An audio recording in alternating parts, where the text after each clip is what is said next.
শোনো সাজবাতি, ওইসব লড়াই টড়াইয়ের কথা বাদ দাও। দেখো, বিয়ের আগে কি হয়েছে না হয়েছে সে নিয়ে আমরা কোনো কথা বলছি না, কারণ বিয়ের আগে তোমাদের দুজনের সম্পর্কের সঙ্গে আমরা সেভাবে জড়িয়েছিলাম না।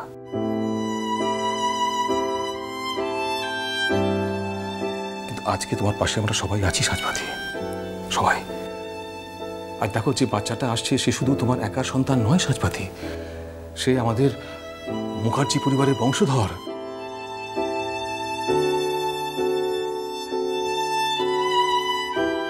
এই কথা ভুলে তো চলবে না। এই কথা আমি একা মনে রাখলেও তো চলবে না মেজকামণি।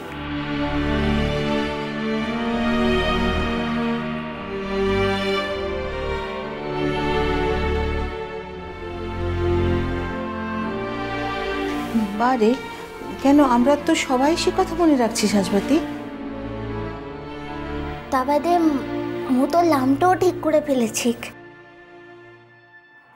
দিদিমণি, নামটা কি হবে বলতো? যদি মিয়া হয় তাহলে তার নামটা হবে ডুংরি।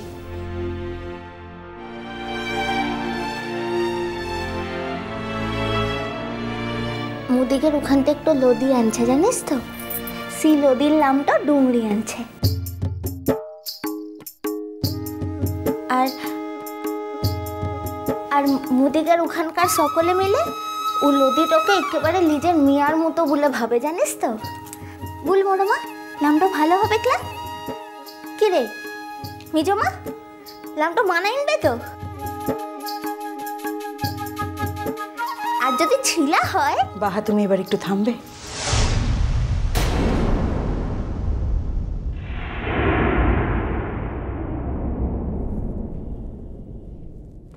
জেঠুমণি, আমি আসছি।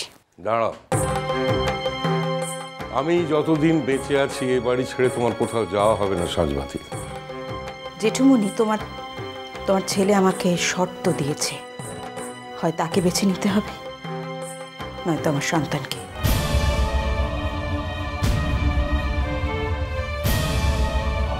এক্ষেত্রে আমি আমার স্বামী আর সন্তানের মধ্যে তাকে বেছে নিতে পারলাম না জেঠুমণি।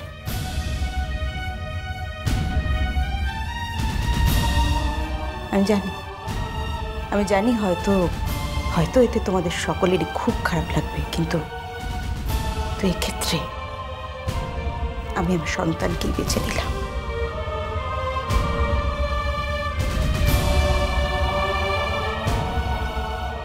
মা হয়ে সন্তানকে খুন করার ক্ষমতা আমার নেই জেঠুমণি।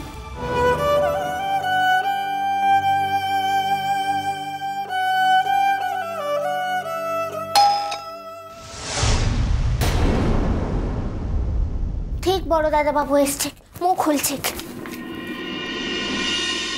শোনো সাজবাতি, তুমি এ বাড়ি ছেড়ে কোথাও যাবে না, এটা আমার নির্দেশ।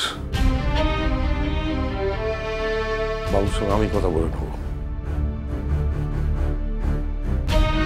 তাছাড়া এই বাড়িটা কি বাবুর নাকি?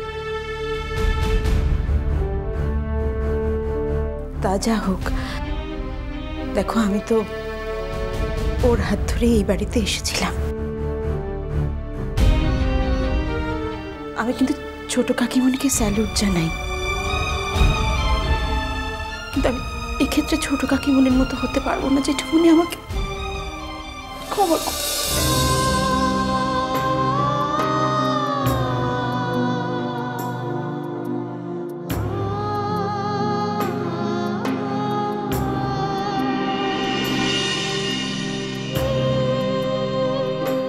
কিরে, ফিরে এলি যে? কে এসেছে?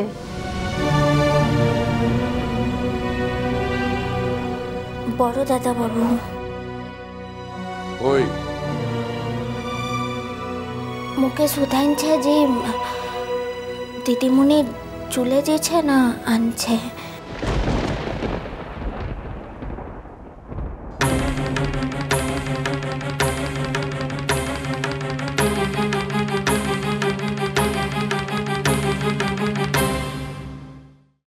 এই প্রথম আমি দেখলাম যে অর্চি কোনো কাজের রেসপন্সিবিলিটি কমপ্লিট না করে চলে যাচ্ছে।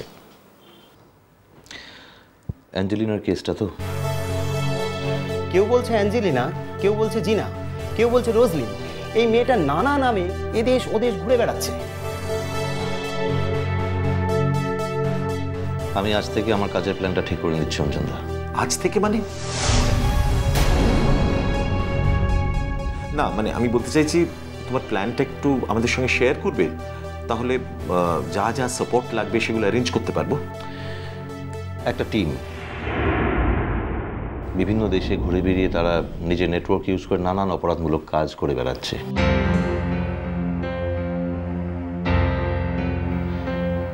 সেই টিমটাকে যে হেড করে সে একটি মেয়ে, কখনো অ্যাঞ্জেলিনা, কখনো জিনা, কখনো রোজলিন, বিভিন্ন নামে বিভিন্ন জায়গায় ঘুরে বেড়াচ্ছে।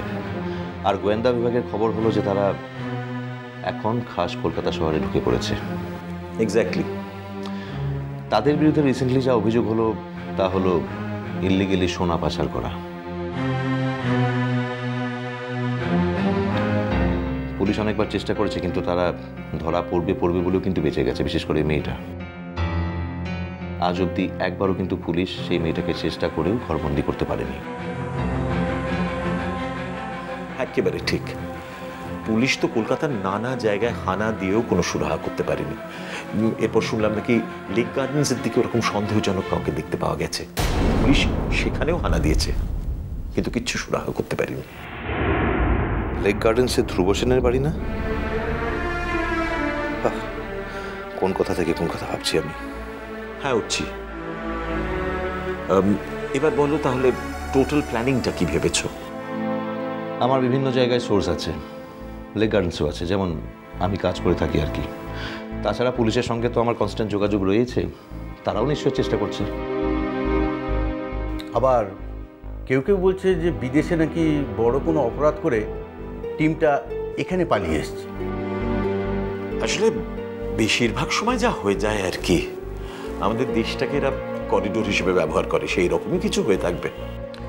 অঞ্জনদা, আমি এই অ্যাঞ্জেলিনার সব খবর বার করব, এবং অন্য কোনো খবরের কাগজে বেরোবার আগে আমি আমাদের প্রথম খবরে খবরটাকে ফ্ল্যাশ করব। That's my challenge.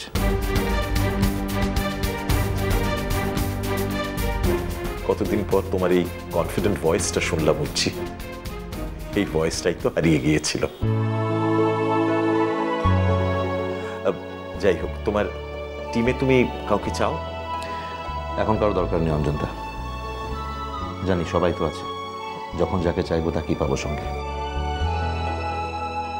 আর আমার সহকর্মীদের উপরে আমার সম্পূর্ণ বিশ্বাস আছে। Thank you very much. উঠছি। আপাতত তো আর কিছু বলার নেই, তাহলে আমি এবার উঠি। উঠবে? ওকে। সন্ধেবেলা তো একবার দেখাই হচ্ছে, এসো। All the best. আমার বিশ্বাস বরাবরের মতো এই অ্যাঞ্জেলিনার খবরটা প্রথম খবরই প্রথমবার করবে। আমি আসছি। এসো। All the best. Thank you.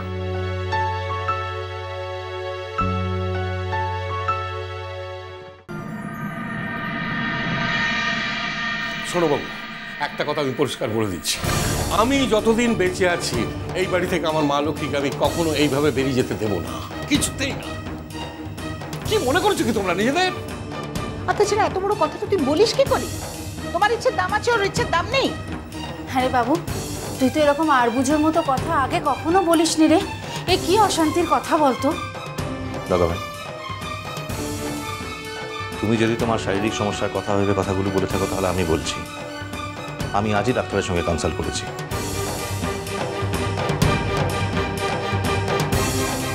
Doctor বললেন যে এরকম ক্ষেত্রে তেমন সমস্যা নাও হতে পারে। করছি নাও হতে পারে, কথার মধ্যে একটা হতে পারে লুকিয়ে আছে।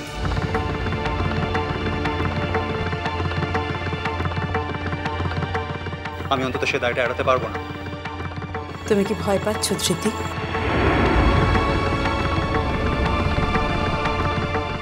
ভাবছো আমি একা আমার সন্তানের দায়িত্ব নিতে পারবো না?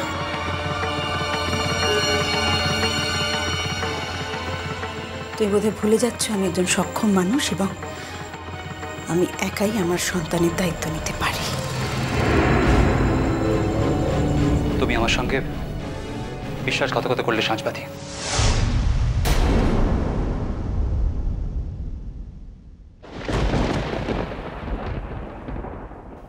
ধ্রুবর চশমার খাপ আমার কাছে চলে এসেছে, মানে মানে নামার সময় চলে এসেছে, তাই দিতে এসেছিলাম। পিকলু, ও যা বলছে তা কি সত্যি? কি রে পিকলু, না না চুপ করে থাকলে চলবে না। ও যা বলছিস তা কি সত্যি? তার মানে সত্যি তুমি ওকে গাড়িতে লিফট দিয়েছিলে ধ্রুব?